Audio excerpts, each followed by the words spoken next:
और इसी खबर पर ज्यादा जानकारी के साथ मेरे सहयोगी अमित हमारे साथ जुड़े हुए हैं न्यूज रूम से लाइव।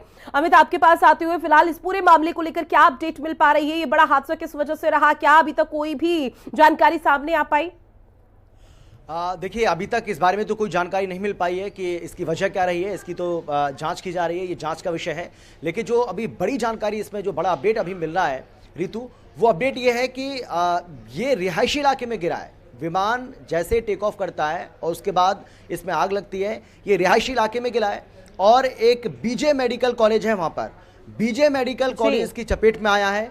और बुरी खबर यह है, इसमें बड़ी बात, चौंकाने वाली, हैरान करने वाली, परेशान करने वाली बात यह है कि इसमें 20 से ज़्यादा जो मेडिकल स्टूडेंट्स थे उनके मारे जाने की आशंका भी जताई जा रही है। यानी कि ये सिर्फ बात अब 242 जो लोग विमान में सवार थे उन तक सीमित नहीं है। इसमें यह भी कहा जा रहा है कि जो रिहायशी इलाके में, यानी कि इस विमान की जो चपेट में आया है, वहां भी कैजुअल्टीज अब आने वाले समय में देखने को मिल सकती हैं। हालांकि इसके लिए हमें थोड़ा सा इंतजार करना होगा, क्योंकि जल्दबाजी में कोई भी गलत खबर को दिखाना, उसको प्रचारित करना, उसको प्रसारित करना वो ठीक नहीं रहता है। लेकिन हाँ, ये कहा जा रहा है क्योंकि रिहायशी इलाका था तो जाहिर सी बात है कि कैजुअल्टीज जो हैं वो वहाँ भी हो सकती हैं और वहाँ भी ये आंकड़ा जो है हमें मृतकों का देखने को मिल सकता है। दूसरा जो बड़ा अपडेट सामने आ रहा है वो ये है कि इसमें कहा जा रहा है कि विजय रूपाणी, जो कि गुजरात के पूर्व मुख्यमंत्री हैं, वो भी इस विमान में सवार थे और 242 लोग, जिसमें क्रू मेंबर भी थे। और अगर हम भारतीय नागरिकों की बात करें तो 170 के करीब इसमें भारतीय नागरिक थे। इसमें बाकी देशों के भी, कनाडा के भी, क्योंकि जैसा कि हम सभी जानते हैं कि ये अहमदाबाद से लंदन की ये फ्लाइट थी, तो इसमें दूसरे देशों के जो नागरिक हैं वो भी इसमें शामिल थे। तो आप ये कह सकते हैं कि ये बहुत बड़ी जानकारी, एक दुखद खबर, एक बहुत बड़ी दुर्घटना। और जैसे जैसे इस मामले को लेकर और भी अपडेट सामने आएंगे वो हम आपको बताएंगे। लेकिन अभी ऋतु, जो इस पूरे मामले को लेकर, इस पूरी बड़ी खबर को लेकर जो अपडेट सामने आ रही है वो ये है कि सबसे पहले ये कोशिश की जा रही है कि जितनी भी कैजुअल्टीज इसमें हुई हैं, जो लोग बुरी तरह से प्रभावित हैं, जो बुरी तरह से घायल हुए हैं, उन घायलों को अस्पताल ले जाया जाए और उनका अच्छे से ट्रीटमेंट कराया जाए। तो पहली कोशिश यही है कि किसी भी तरीके से ज़्यादा ज़िंदगियों को बचाया जा सके, लोगों को रेस्क्यू किया जा सके और उनको अस्पताल पहुंचाया जा सके, ताकि उनको समय पर ट्रीटमेंट मिल सके, इलाज मिल सके और उनकी जान बचाई जा सके। ऋतु, निश्चित तौर पर। और देखिए, जहां रिहायशी इलाके जिसका आप जिक्र कर रहे हैं हमें, जहां पर ये विमान गिरा है, वहां जो तस्वीर अब तक सामने आई उसको देखकर अंदाजा लगाया जा सकता है कि आसपास के इलाकों को नुकसान तो बहुत ज्यादा पहुंचा होगा। और वो अब से कुछ ही समय बाद शायद तस्वीरें क्लियर हो जाएगी, जब वहां की सिचुएशन थोड़ी कंट्रोल में आएगी। लेकिन इस बीच एयर इंडिया की तरफ से पोस्ट कर जानकारी दी गई थी कि बड़ा हादसा हुआ है, विमान पूरी तरह से प्लेन क्रैश हो गया। उसके बाद अभी तक कोई अपडेट दी गई है? कितने नागरिक इसमें सवार थे, कितने भारतीय नागरिक थे और किस तरह से यह बड़ा हादसा हुआ? देखिए, जैसा कि मैंने आपको बताया कि कुल मिलाकर के 170 के करीब इसमें भारतीय नागरिक थे। 242 कुल इसमें नागरिक थे, यानी कि 242 यात्री इसमें सवार थे और रिहायशी इलाके में ये विमान गिरा है। इसके साथ ही एक और जो बड़ी जानकारी है वो ये है कि आपने भी देखा होगा ऋतु, और आप भी ये बात जानते हैं कि जब भी कोई विमान टेक ऑफ करता है तो टेक ऑफ करने के 1 घंटे पहले, 2 घंटे पहले उसके अच्छे से जांच की जाती है।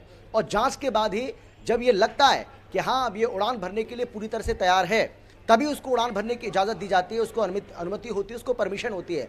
लेकिन क्या यहाँ पर कोई चूक हुई? क्या यहाँ पर कोई लापरवाही हुई? क्या उसको अनदेखा किया गया? और क्या टेक ऑफ करने से पहले इस प्लेन की अच्छे से जाँच हुई थी कि किसी तरह की कोई टेक्निकल खामी तो नहीं है? और क्या उसी का खामियाजा भुगतना पड़ा? हालांकि मैं फिर कह रहा हूं कि ये एक जांच का विषय है, इसकी जांच होनी चाहिए। और जानकारी ये मिल रही है कि जांच के लिए जो तमाम टीमें हैं वो मौके वारदात पर पहुंच चुकी हैं, जांच की जा रही है।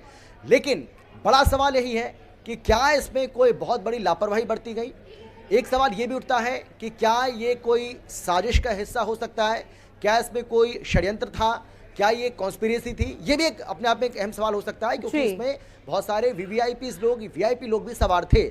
तो कई सारे सवाल हैं, लेकिन फिर भी किसी नतीजे पर पहुंचने से पहले हमें ये सोचना पड़ेगा, क्योंकि ये विभत्स, दर्दनाक हादसा है और इसमें किसी भी तरह की कोई भी जल्दबाजी करना, कोई भी गलत जानकारी देना वो ठीक नहीं होगा। लेकिन फौरी तौर पर, शुरुआती तौर पर जो जानकारी हमें मिल रही है ऋतु, वो हम अपने तमाम जो दर्शक इस वक्त हमें और आपको देख रहे हैं उन तक पहुंचा रहे हैं। बिल्कुल। और देखिए, अभी तक जो जानकारी सामने आई उसमें यह भी बताया जा रहा है कि जो ये विमान प्लेन क्रैश हुआ है ये 11 साल पुराना है। हालांकि 11 साल पुराना विमान को पुराना नहीं कहा जाता है, लेकिन इस बीच जब ये विमान उड़ान भर रहा था तो तकनीकी खामी इसका जिक्र लगातार इस वजह से भी बार बार किया जा रहा है, क्योंकि अमूमन तौर पर इस तरह के बड़े हादसे में अमित इस तरह की तस्वीरें देखने को मिल पाती है और सबसे बड़ा ये कारण भी रहा है। लेकिन अभी तक की जो अपडेट सामने है उसके आधार पर यह जानकारी भी अमित सामने आई है कि जो तो पायलट थे, जो तो कैप्टन इस उड़ान में यहां पर प्लेन में उड़ान भर रहे थे, वो काफी एक्सपीरियंस्ड हैं। वो इतने एक्सपीरियंस्ड हैं कि आज तक कभी कोई ऐसा बड़ा हादसा उनके हाथों से हुआ नहीं, तो इसलिए तकनीकी खामी इससे नहीं जोड़ा जा रहा।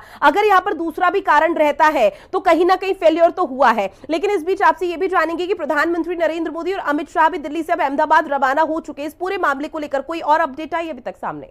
बिल्कुल, जो अपडेट आप दे रही हैं ये बड़ी अपडेट है, क्योंकि प्रधानमंत्री नरेंद्र मोदी और देश के गृहमंत्री अमित शाह इस पूरे मामले को लेकर, क्योंकि इन दोनों का गृह राज्य भी है, बहुत ज़्यादा चिंतित हैं।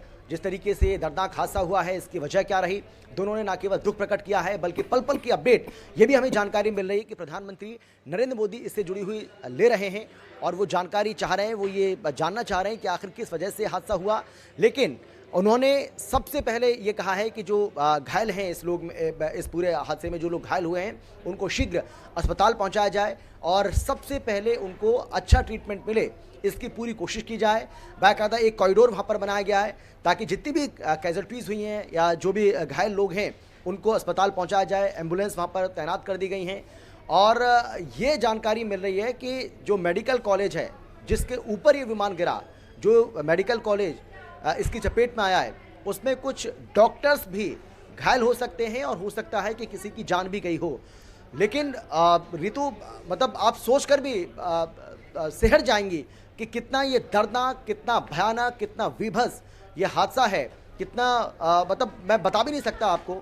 आप सोचकर ही इस बात का अंदाज़ा लगा लीजिए कि जिस तरीके से टेक ऑफ करने के तुरंत बाद ही ये विमान अगर क्रैश हो जाता है, धुआं धुआं हो जाता है, तो आप अंदाज़ा लगाइए